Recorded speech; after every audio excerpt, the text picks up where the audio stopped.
അപ്പോൾ ഇന്ന് നമ്മൾ ടെസ്റ്റ് ഡ്രൈവ് ചെയ്യുന്ന വണ്ടി ഫോർഡ് മുസ്താങ് Mach-E. തുടങ്ങാം. ഓക്കെ.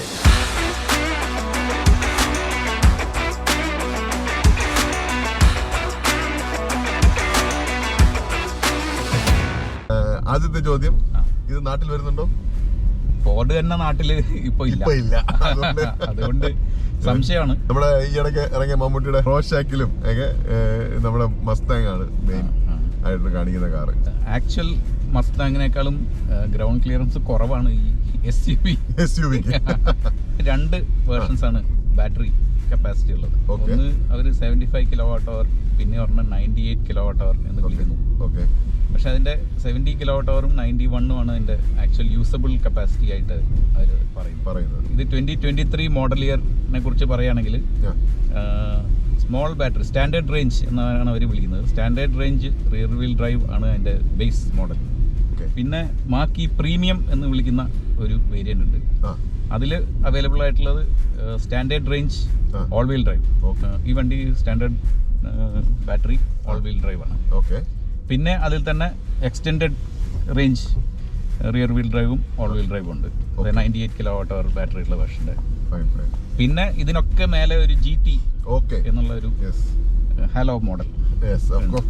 GT ഇല്ലാതെ ഫോർഡില്ല. മസ്താങ്ങിന്റെ പേരാണെങ്കിലും ഇതിന് പക്ഷേ നിങ്ങളുടെ അഭിപ്രായം എന്താണ്? മസ്താങ്ങിന്റെ ആ ഒരു ലുക്കോ അല്ലെങ്കിൽ ആ ഒരു ഫീലോ ഉണ്ടോ? ഇതൊരു ക്രോസ് ഓവർ ഷേപ്പാണ് അവർ കൊണ്ടുവന്നിരിക്കുന്നത്. അപ്പൊ ആ രീതിയിൽ എനിക്ക് ഇഷ്ടമാണ് ഇതിന്റെ ഡിസൈൻ. എനിക്ക് ഫ്രണ്ടിൽ നിന്നും ബാക്കിൽ നിന്നൊക്കെ അത് കാണാൻ രസമുണ്ട്. സൈഡിൽ നിന്നും ഒരു ലുക്കുള്ള വണ്ടി തന്നെയാണ്. ഒരു സൈഡിൽ പ്രത്യേകിച്ചും ഒരു ബ്ലാക്ക് ഒരു പാർട്ട് ഉണ്ട് അതിന്റെ റൂഫിൽ. അപ്പൊ നമ്മള് ഈ ചുവന്ന കളറിലൊക്കെ വണ്ടി പെട്ടെന്ന് കാണുമ്പോൾ നമ്മൾ വിചാരിക്കും കുറേം കൂടെ സ്ലോപ്പിംഗ് റൂഫാണെന്ന് നമ്മൾ വിചാരിക്കും. പക്ഷെ ആക്ച്വലി അല്ല. അതുകൊണ്ട് ഒരു ഗുണം പുറകിൽ ഇരിക്കുമ്പോഴും അത്യാവശ്യം അതൊരു ഓപ്റ്റിക്കൽ ഇല്യൂഷൻ പോലെയാണ്. അതെ. ഞാൻ പുറത്ത് നോക്കിയിട്ട് ഇതിന്റെ ലോഗോ മുഴുവൻ പോണി മാത്രം, ഫോർഡ് എന്ന് പറഞ്ഞ ലോഗോ കാണുന്നില്ല. ഒരിടത്ത് മാത്രമേ ഉള്ളൂ. ഈ ഇൻഫോർടൈൻമെന്റ് സിസ്റ്റം ഓൺ ചെയ്ത് വരുമ്പോ ഫോർഡ് എന്ന് എഴുതി. സോഫ്റ്റ്വെയർ ബഗ്ഗാണ്. പിന്നെ പ്രോമിനന്റ് ആയിട്ടുള്ള പോണി ബാഡ്ജ്, ആ മസ്താങ്ങിന്റെ തന്നെ ഫ്രണ്ടിലുള്ള പോലത്തെ കർവ്സ് ബോണറ്റില്, പിന്നെ ബാക്കിലെ ലൈറ്റ്സ് മസ്താങ്ങിന്റെ തന്നെ അതേ ഭംഗിയുള്ള ലൈറ്റ്സ് ആണ്, സ്റ്റാൻഡേർഡ് ലൈറ്റ്സ്. ഈ എനിക്ക് ആ കൂടെ ഒരു വിയർഡായിട്ട് തോന്നിയത് ഈ ഡോർ തുറക്കുന്ന ആക്ച്വലി ഇത് പുറത്തുനിന്ന് തുറക്കുന്നതും കുറച്ച് ഒരു നമ്മൾ ആദ്യം ഒരു ബട്ടൺ പ്രസ് ചെയ്തിട്ട് പിന്നെ അത് തുറന്നു വരും. പിന്നെ അതിനൊരു പ്രോപ്പർ ഹാൻഡിലും ഇല്ല. അത് വളരെ ചെറിയൊരു ഹാൻഡിലാണുള്ളത്. അപ്പൊ നമ്മൾ തണുപ്പ് സമയത്ത് കുറച്ച് കട്ടിയുള്ള ഗ്ലൗസ് ഒക്കെ ഇട്ട് കഴിഞ്ഞിട്ടുണ്ടെങ്കിൽ പിടിക്കാൻ കുറച്ച് ബുദ്ധിമുട്ടാവും. ആക്ച്വലി റിയർ ഡോറിലാണെങ്കിൽ അങ്ങനെ പിടിക്കാനുള്ള സ്ഥലം നമ്മൾ ഡോറിൽ പിടിച്ച് തന്നെ അത് തുറക്കണം. പിന്നെ അത് കൂടാതെ ഫോൺ കണക്ട് ചെയ്ത് ഒരു കീപാഡ് ഉണ്ട്. ഫോൺ കണക്ട് ചെയ്ത് ഫോൺ കീ ആയിട്ട് ഉപയോഗിക്കാം. ഫോൺ ഇനി എങ്ങാനും വർക്ക് ചെയ്തില്ലെങ്കിൽ കീപാഡിൽ നമുക്കൊരു കോഡ് സെറ്റ് ചെയ്തിട്ട് അത് ഉപയോഗിക്കാം. ഇനിയിപ്പോ ഇന്റീരിയറിന്റെ കാര്യം പറയുകയാണെങ്കിൽ എങ്ങനെ ഇഷ്ടപ്പെട്ടോ ഇന്റീരിയർ? ആക്ച്വലി സത്യം പറഞ്ഞാൽ നമ്മളൊരു എന്താ പറയുന്നത്, ഫോർഡിൽ നിന്ന് പ്രതീക്ഷിക്കുന്നതിനെക്കാട്ടിലും നല്ലൊരു ഇത് മസ്താങ് ആണല്ലോ ബാഡ്ജ്. അപ്പൊ കുറച്ചൊരു പ്രീമിയം വേണമെന്നുള്ളതുകൊണ്ട് ഈ പറഞ്ഞ എല്ലായിടത്തും ടച്ച് ആൻഡ് ഫീൽ, ഒരു ചീപ്പ് പ്ലാസ്റ്റിക് എന്നുള്ളൊരു ഇല്ല. പിന്നെ ഇവിടെ ഒരു കാർബൺ ഫൈബർ ലുക്ക് ഏരിയ ഉണ്ട്. പിന്നെ പല ഡിഫറെന്റ് ടെക്സ്ചേഴ്സ് ഉണ്ട്. ടെക്സ്റ്റൈൽ പോലെ ഒരു ടെക്സ്ചർ ഉണ്ട്. പിന്നെ ഈവൻ ഈ ഡോർ ഹാൻഡിൽ ആയപ്പോൾ ഡോർ ഹാൻഡിലിനെ കുറിച്ച് പറയുന്നത് അതൊരു ക്വസ്റ്റ്യബിൾ ആണ്. അതൊരു വല്ലാത്തൊരു ഡോർ ഹാൻഡിലാണ്, 2 വിരൽ വെച്ച് ഇങ്ങനെ പുറകോട്ട് വലിക്കുന്നത്. അതിനെ കുറിച്ച് നമുക്ക് ഡിസ്കസ് ചെയ്യാം. പക്ഷെ ഇൻസൈഡ് സെൻട്രൽ കൺസോള്, ഈ എന്താ പറയാ പാർക്കിംഗ് ഗിയർ സെലക്ടർ, പിന്നെ പാർക്കിംഗ് ഇലക്ട്രിക് പാർക്കിംഗ്, സെൻട്രൽ കൺസോളിംഗ്, വയർലെസ് ചാർജിങ്ങിന്റെ പൊസിഷൻ, കപ്പ് ഹോൾഡറിന്റെ പൊസിഷൻ, അതെല്ലാം വളരെ നല്ല രീതിയിൽ ആണ് അറേഞ്ച് ചെയ്തിരിക്കുന്നത്. ഈവൻ ഈ സെൻട്രൽ ഈ പോർട്രേറ്റ് മോഡലാണെങ്കിലും ഈ വലിയ സ്ക്രീൻ ലുക്സ് നല്ല രസമുണ്ട് കാണാൻ. ക്രിസ്പ് ഡിസ്പ്ലേ ആണ്. ടെക്സ്റ്റ് ഒക്കെ നല്ല വലുത്, നല്ല റെസ്പോൺസീവ് ആയിട്ടുണ്ട്. ഈവൻ അറേഞ്ച്മെന്റ് പോലും വേറെ പലതിനേക്കാളും ഈസിയർ ആയിട്ട് തോന്നി. ബാക്കിയുള്ള ഇൻഫോർടൈൻമെന്റ് ഈ സിസ്റ്റത്തിന്റെ മെനു വെച്ച് നോക്കുമ്പോൾ എനിക്ക് ഫോർഡിന്റെ കുറച്ചുകൂടെ യൂസർ ഫ്രണ്ട്ലി ആയിട്ട് തോന്നി. പിന്നെ വലുതായതുകൊണ്ട് ഐക്കണും ഒക്കെ വലുതാണ്. കുറച്ചും കൂടെ ഇപ്പൊ നമ്മള് ചെറിയ ബട്ടൺസ് പ്രസ് ചെയ്യണ്ട. നമ്മൾ സ്ക്രീൻ ആകുമ്പോൾ നമ്മൾ എപ്പോഴും ഒരു കംപ്ലൈന്റ് കറക്റ്റ് ആയിട്ട് എവിടെ പ്രസ് ചെയ്യുന്ന അറിയില്ല എന്നുള്ളതൊക്കെയാണ്. പക്ഷെ ഇതിലിപ്പോ ആക്ച്വലി ബട്ടൺസ് വലുതായതുകൊണ്ട് ഇത്തിരി അങ്ങോട്ടും ഇങ്ങോട്ടും മാറിയാലും വലിയ കുഴപ്പമില്ല എന്നുള്ളതാണ്. ഓഡോമീറ്ററും സ്പീഡോമീറ്ററും ചെറിയ ഡിസ്പ്ലേ ആണ്, 10.25 ഇഞ്ചാണ്. പക്ഷെ ഇതിന് വീതിപ്പാട് മാത്രമേ പക്ഷെ അതിന് പൊക്കമില്ല. പക്ഷെ ഒരു കണക്കിന് ഈ നമ്മൾ ഡ്രൈവ് ചെയ്യുമ്പോൾ സ്റ്റിയറിംഗ് വീലിന്റെ ഇടയിൽ കൂടെ കാണാൻ കറക്റ്റ് വലിപ്പമാണ്. അപ്പോൾ ആവശ്യം വേണ്ട ഇൻഫർമേഷൻസ് ഒക്കെ അതിനകത്തുണ്ട്. സ്പീഡോമീറ്റർ കാണിക്കുന്നുണ്ട്, റേഞ്ച് ഉണ്ട്, പിന്നെ ഈ അഡാസ് ഫീച്ചേഴ്സിന്റെ ഡിസ്പ്ലേ ഉണ്ട് നടക്കുക. ഗ്ലൗ ബോക്സിന് നല്ല വലിപ്പമുണ്ട്. പിന്നെ ഈ ഗിയർ സെലക്ടർ എന്ന് പറയുന്നത് നമ്മൾ കിയയിൽ കണ്ട പോലെ ഒരു റോട്ടറി ആണ്. സീറ്റ് ആയാലും നല്ല മെറ്റീരിയൽ, നല്ല ഫിനിഷ് ഉണ്ട്, ഇരിക്കാൻ നല്ല സപ്പോർട്ട് ഉണ്ട്. എനിക്കൊന്ന് ഇവിടെ അറ്റ്ലീസ്റ്റ് അണ്ടർ തൈ സപ്പോർട്ട് നല്ല രീതിയിലുണ്ട്. ഇത് ഇലക്ട്രിക് സീറ്റ് ആണ്. അതെ, ഫുള്ളി അഡ്ജസ്റ്റബിൾ. ബാക്കിൽ AC വെന്റും ചാർജിങ് പോർട്സും ഉണ്ട്. ഇന്ത്യയിൽ സത്യം പറഞ്ഞാൽ എനിക്ക് ഇഷ്ടപ്പെട്ടു. ഈവൻ സ്റ്റിയറിംഗ് വീലും ഹോൾഡ് ചെയ്യാൻ ഇതാണ്. അല്ല, പോണി ബാഡ്ജ് എസ്പെഷ്യലി പോണി ബാഡ്ജ് ആണ് എല്ലായിടത്തും. നമ്മള് ബൂട്ട് തുറന്നു നോക്കിയിരുന്നു. ഇതിന് 402 ലിറ്റേഴ്സ് ആണ് ബൂട്ട് സ്പേസ്. 402 എന്ന് പറയുമ്പോൾ നമ്മുടെ ബാക്കിയുള്ള കിയ EV6 വളരെ ചെറുതാണ്. പക്ഷെ ഫ്രണ്ടിൽ 100 ലിറ്റേഴ്സ് ഉണ്ട്. ഇപ്പൊ രണ്ടും കൂടെ ആഡ് ചെയ്ത് കഴിഞ്ഞാൽ 500 ലിറ്റേഴ്സിന്റെ അടുത്തുണ്ട്. പുറകിൽ നമ്മൾ ഇരുന്നപ്പോ ആക്ച്വലി നമ്മൾ ഇരുന്ന് അത് ഷൂട്ട് ചെയ്തപ്പോ സീറ്റ് ബാക്കിലേക്ക് വന്നിട്ടുണ്ടായിരുന്നു. ആ ഓപ്ഷൻ ഫീച്ചർ ഉണ്ട് അതിനകത്ത്. നമ്മള് വണ്ടി നിർത്തിയിട്ട് പുറത്തേക്ക് ഇറങ്ങുമ്പോൾ ഡ്രൈവർ സീറ്റ് പുറകോട്ട് മാറും. അപ്പൊ അത് കുറച്ച് പുറകോട്ട് മാറിയിരിക്കുന്നതായിരുന്നു. അപ്പൊ അതുകൊണ്ട് കാണുമ്പോൾ കുറച്ച് ടൈറ്റ് ആണെന്ന് തോന്നുന്നു. പക്ഷെ സ്ഥലമുണ്ട്. പക്ഷെ അണ്ടർ ടയർ സപ്പോർട്ട് കുറവാണ്, ഇത്തിരി കുറവാണ്. ഓക്കെ. അപ്പൊ ഈ ഒരു ഫീച്ചർ ലിസ്റ്റ് എന്ന് പറയുന്നത് ഒരു വളരെ വലിയ ഫീച്ചർ ലിസ്റ്റ് ആണ്. ഞാൻ ആക്ച്വലി നോക്കി വായിക്കേണ്ട സ്ഥിതിയാണ്. കുറെ ഉണ്ട്. ഓക്കെ. അപ്പൊ LED ഹെഡ്ലൈറ്റ്സ് ഉണ്ട്, LED ടെയിൽ ലൈറ്റ്സ് ആണ്, പിന്നെ ആംബിയന്റ് ലൈറ്റിംഗ് ഉണ്ട്. പക്ഷെ അത് പ്രീമിയം മോഡലിൽ മാത്രമേ ഉള്ളൂ. പ്രീമിയം വേരിയന്റിൽ മാത്രമേ ഉള്ളൂ. ഓക്കെ. പിന്നുള്ളത് ഹീറ്റഡ് സൈഡ് മിറേഴ്സും ഇലക്ട്രിക് ഫോൾഡിംഗ്. അത് നമ്മൾ ഫോൾഡിംഗ് ആണ്. അതെ, ഇലക്ട്രിക് ഫോൾഡിംഗ് ആണ്. വണ്ടി പാർക്ക്. പിന്നെ heated windscreen, heated steering, heated front seat. Premium വേരിയന്റിൽ 360 ഡിഗ്രി ക്യാമറ. ഇതിൽ 360 ഡിഗ്രി ക്യാമറ ഇല്ല ശരിക്കും. ഇത് ആക്ച്വലി 2022 മോഡലാണ്. ഓക്കെ. ആൻഡ്രോയിഡ് ഓട്ടോ വയർലെസ് ഉണ്ട്. ഫോൺ കണക്ട് ചെയ്തിട്ടുണ്ട്. അതെ, വളരെ സീംലെസ് ആയിട്ട് കണക്ട് ചെയ്തത്. ഫ്രണ്ട് ആൻഡ് റിയർ പാർക്കിംഗ് സെൻസറും റിയർ ക്യാമറയാണ്. ഫ്രണ്ട് ക്യാമറ 2023 മോഡൽ എടുത്തു കഴിയുമ്പോൾ പ്രീമിയം മോഡലിൽ വരും. ഇലക്ട്രിക് ട്രെയിൽ ഗൈറ്റ് ഇതിനില്ല. നമ്മൾ മാനുവലി ആണ് ഓപ്പൺ ചെയ്ത് ക്ലോസ് ചെയ്തത്. പക്ഷെ അതിനുള്ള ഓപ്ഷൻ ഉണ്ട്. അത് ഒരു ഓപ്ഷണൽ പാക്കേജ് എടുക്കണം. അല്ലെങ്കിൽ ഈ പറഞ്ഞ പോലെ പ്രീമിയം എടുത്തു കഴിഞ്ഞാൽ എല്ലാം ഉണ്ട്. എനിക്കാണ് premium is almost fully loaded. അതിലില്ലാത്തത് എന്ന് പറയുന്നത് എനിക്ക് വന്ന് പനോരമിക് സൺറൂഫ് മാത്രമേ ഉള്ളൂ. GT വേരിയന്റ് എടുത്തു കഴിഞ്ഞാൽ എല്ലാം ഉണ്ട്. ഓക്കെ. അല്ല, ഈ അതില് ഇതുണ്ട് പ്രീമിയത്തിലും GT-ലും മറ്റേ ബാങ് ആൻഡ് ഓൾസിന്റെ പ്രീമിയം. അതെ, ഓഡിയോ പ്രീമിയത്തിലും ആക്ച്വലി റിയർ വീൽ ഡ്രൈവും ഓൾ വീൽ ഡ്രൈവും തമ്മിൽ ചെറിയ വ്യത്യാസങ്ങളുണ്ട്. പ്രീമിയം ഓൾ വീൽ ഡ്രൈവ് എടുത്താലാണ് മ്യൂസിക് സിസ്റ്റം അപ്ഗ്രേഡും പിന്നെ ഹാൻഡ്സ് ഫ്രീ ടെയിൽ ഗേറ്റും. പ്രീമിയം റിയർ വീൽ ഡ്രൈവ് എടുത്തു കഴിഞ്ഞാൽ പിന്നെ അതിന്റെ മോഡൽ പാക്കേജ്.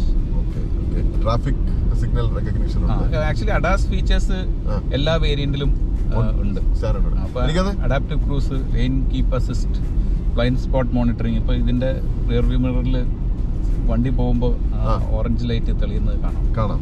പിന്നെ ക്രോസ് ട്രാഫിക് അലേർട്ട്, അങ്ങനത്തെ എല്ലാ അഡാസ് ഫീച്ചേഴ്സും ഇതിലുണ്ട്. ബേസ് ആക്ച്വലി വേരിയന്റിൽ തന്നെ ഡ്രൈവറിനുള്ള ഡിസ്പ്ലേയില് സ്പീഡോമീറ്ററിനെക്കാട്ടിലും ഈ അഡാസിന്റെ ഫീച്ചേഴ്സ് അല്ലേ പ്രോമിനന്റ് ആയിട്ട്. അതെ. ഇതിന്റെ റേഞ്ച് എങ്ങനെയാണ്? റേഞ്ച് സ്റ്റാൻഡേർഡ് റേഞ്ച് 440 അല്ലെങ്കിൽ 400 ആണ്. അത് റിയർ വീൽ ഡ്രൈവിനും ഓൾ വീൽ ഡ്രൈവിന്റെയും റേഞ്ചാണ് പറഞ്ഞത്. എക്സ്റ്റൻഡഡ് റേഞ്ച് വരുമ്പോൾ 610 ആണ് റിയർ വീൽ ഡ്രൈവ്, 540 ആണ് ഓൾ വീൽ ഡ്രൈവ് വേരിയന്റ് എന്ന് പറയുന്നത്. അതെനിക്ക് നമ്മൾ ഈ ഇടയ്ക്ക് ട്രൈ ചെയ്ത് നോക്കിയ പല ഇലക്ട്രിക് വെഹിക്കിൾസിനെക്കാട്ടിലും കൂടുതലാണ് അല്ലേ? ഓഫ് കോഴ്സ് സ്റ്റാൻഡേർഡ് കണ്ടീഷനില്ല ഇപ്പോഴത്തെ നമ്മുടെ ഈ റോഡ് കണ്ടീഷനിൽ. ആക്ച്വലി അത് ഈ വണ്ടിക്ക് കൂടുതൽ പ്രശ്നമാണ്. കാരണം ഈ വണ്ടിക്ക് എന്റെ അറിവിൽ ഹീറ്റ് പമ്പ് ഇല്ല.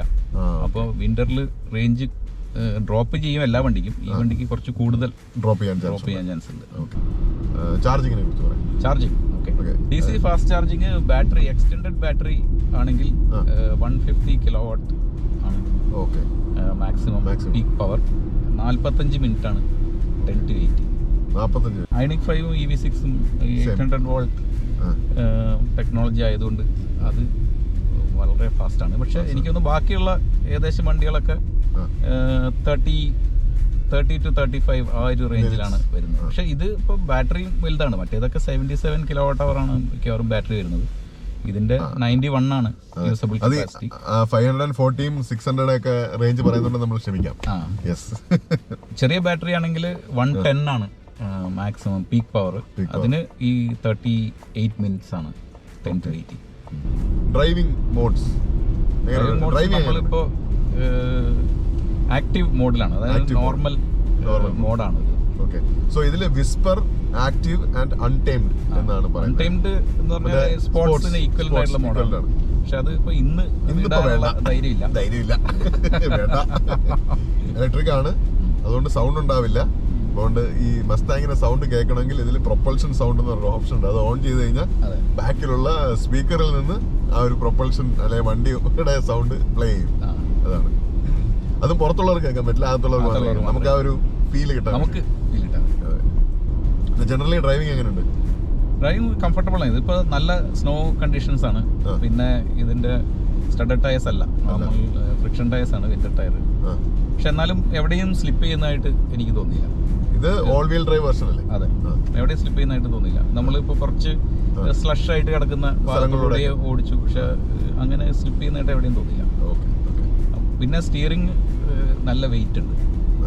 അത് കുറച്ച് ലൈറ്റർ ആണോ ഈ കിയ സ്റ്റൈലിൽ, അതോ അല്ല? ഇത് വെയിറ്റ് ഉള്ള സ്റ്റിയറിംഗ്, അറ്റ്ലീസ്റ്റ് എന്റെ പ്രിഫറൻസിന് കറക്റ്റ് ആയിട്ടുള്ള വെയിറ്റ് ഉണ്ട് സ്റ്റിയറിംഗിന്. എനിക്ക് നേരെ തിരിച്ചാണ്. എനിക്ക് കുറച്ചുകൂടെ ലൈറ്റ്, എനിക്ക് ആ കിയ ഒക്കെ ഓടിക്കുമ്പോഴാണ് വളരെ ഇതായിട്ട് തോന്നുന്നത്, വളരെ ലൈറ്റ് സ്റ്റിയറിംഗ്. വൺ പെഡൽ ഡ്രൈവിലാണ് നമ്മളിപ്പോൾ എടുത്ത് വെച്ചിരിക്കുന്നത്. നമ്മൾ ഈ ഇടയ്ക്ക് വൺ പെഡൽ ഓക്കെ നല്ല അറിയാനുണ്ട് ശരി. നമ്മൾ ഈ ഇടയ്ക്ക് അയണിക് 5-ലാണ് നമ്മൾ ഇത് ഒന്ന് ട്രൈ ചെയ്ത് നോക്കിയത്. ഡ്രൈവിംഗ് റിയർ വിസിബിലിറ്റി എങ്ങനെയുണ്ട്? ഈ ഷേപ്പ് അതിനെ അഫക്ട് ചെയ്യുന്നുണ്ട്? കുഴപ്പമില്ല. നമ്മുടെ ഇപ്പോൾ ഓഡി നമ്മൾ Q4 e-tron സ്പോർട്ട് ബ്ലാക്ക് ആണല്ലോ ഓടിച്ചത്. അതിൽ തീരെ മോശമായിട്ടാണ് തോന്നിയത് റിയർ വിസിബിലിറ്റി. പക്ഷെ ഇത് അത്രയ്ക്കും മോശമല്ല. ഇത് ആക്ച്വലി യൂസബിൾ ആണ്. ഇപ്പൊ നമ്മൾ കുറച്ച് ട്രാഫിക് സിറ്റുവേഷനിലാണ്. അങ്ങനെ ഒരു സിറ്റുവേഷനിൽ ഓടിക്കുമ്പോൾ എങ്ങനെയുണ്ട്? റീജൻ ബ്രേക്കിംഗ് ഉണ്ട്. അത് ഒരു ബ്രേക്ക് ഫീല് എനിക്ക് വലിയ കുഴപ്പം തോന്നുന്നില്ല. ഇപ്പോഴും വൺ പെഡൽ ഡ്രൈവിംഗിലാണ് കിടക്കുന്നത്. പക്ഷെ അത്ര ഹാർഷ് ആയിട്ടുള്ള ബ്രേക്കിംഗ് ആയിട്ട് തോന്നുന്നില്ല. ഇതിന്റെ വില എന്താണ്? ഇതിന്റെ standard range rear wheel drive മോഡലിന്റെ വില 60,000 euro. പ്രീമിയം ഈ നമ്മൾ ഓടിക്കുന്ന വേർഷൻ, അതായത് all wheel drive standard range, അതിന് 66,490 ആണ് വില. എക്സ്റ്റെൻഡഡ് റേഞ്ച് ആണെങ്കിൽ റിയർ വീൽ ഡ്രൈവ് 66,990 ആണ് വില. പിന്നെ extended range all wheel drive ആകുമ്പോൾ അത് 71,990 ആണ്. ഇതിൻ്റെ സ്റ്റാൻഡേർഡ് റേഞ്ച് നമ്മൾ നോക്കുകയാണെങ്കിൽ അത് റേഞ്ച് വളരെ കുറവാണ്. നമ്മൾ പറഞ്ഞു 400 ആണ് ഓൾ വീൽ ഡ്രൈവ് വേരിയന്റിന് റേഞ്ച് വരുന്നത്.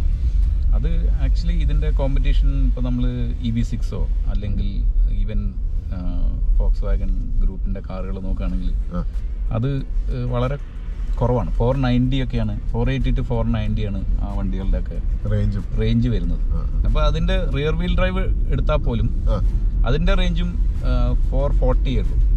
പക്ഷെ മറ്റേ ഈ പറഞ്ഞ വണ്ടികളുടെയൊക്കെ റിയർ വീൽ ഡ്രൈവ് എടുത്തു കഴിഞ്ഞാൽ അതിൻ്റെ റേഞ്ച് 520 അങ്ങനെയൊക്കെയാണ്. അപ്പോൾ ഒരു ഏകദേശം ഒരു 80 to 90 കിലോമീറ്റേഴ്സ് ഡിഫറൻസ് ഉണ്ട് റേഞ്ചിൽ. പക്ഷെ വില വെച്ച് നോക്കുകയാണെങ്കിൽ ഇതിന് നമ്മൾ പറഞ്ഞ 59,990 ആ പ്രൈസിന് ഈ മറ്റ് വണ്ടികളുടെയൊക്കെ rear wheel drive top end variant കിട്ടും.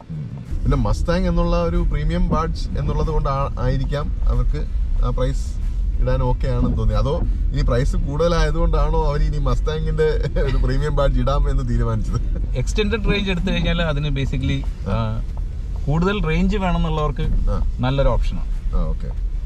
ആക്ച്വലി ഈ 600ന്റെ മേലെ റിയർ വീൽ ഡ്രൈവിൽ റേഞ്ച് എന്ന് പറയുന്നത് അത്രയും റേഞ്ച് വേറെ ഈ കോമ്പറ്റീഷൻ ഒന്നും ഇല്ല. അപ്പോൾ ഇതിന്റെ ഒരു USP എന്ന് പറയുന്നത് എക്സ്റ്റെൻഡഡ് റേഞ്ച് ആണ്. പക്ഷെ അവിടെയും ഈ പറഞ്ഞ 66,990 റിയർ വീൽ ഡ്രൈവിന് എന്ന് പറയുമ്പോൾ 66,990ക്ക് കിയയുടെ ഒക്കെ ഓൾ വീൽ ഡ്രൈവ് കിട്ടുന്നു. അപ്പോൾ ഇവിടെ അതാണ് ആവശ്യം. അതെ, 62,250 ആയിരുന്നു നമ്മൾ നോക്കിയ EQB 300 മെർസിഡീസ്. അതെ. പക്ഷെ അപ്പോൾ റേഞ്ചിന് നല്ല വ്യത്യാസമുണ്ട്. റേഞ്ചാണ് പ്രയോറിറ്റി എങ്കിൽ ഒരു നല്ല ഓപ്ഷനാണ് ഇതിന്റെ extended range. Of course Mustang ആണ്. അതെ, ഇന്റീരിയർ നല്ലതാണ്, ഡ്രൈവിംഗ് നല്ലതാണ്, നല്ലതാണ്. പക്ഷെ ഇങ്ങനെ നമ്മൾ വാല്യൂ ആണോ നോക്കുമ്പോൾ നമുക്കറിയില്ല. അത് കാഴ്ചക്കാർ തീരുമാനിക്കട്ടെ. അപ്പോൾ ഇന്ന് നമ്മൾ ടെസ്റ്റ് ഡ്രൈവ് ചെയ്തത് ഫോർഡ് മുസ്താങ് മാക്കി ആണ്. ഇതുപോലെയുള്ള മറ്റ് വാഹന റിവ്യൂകളും വാഹന വിശേഷങ്ങളും അറിയാൻ ഞങ്ങളുടെ ചാനൽ സബ്സ്ക്രൈബ് ചെയ്യുക. Nordic Malayali. Thank you for watching. Thank you. Subscribe ചെയ്യല്ലേ, സബ്സ്ക്രൈബ് ചെയ്യാൻ മറന്നില്ലേ.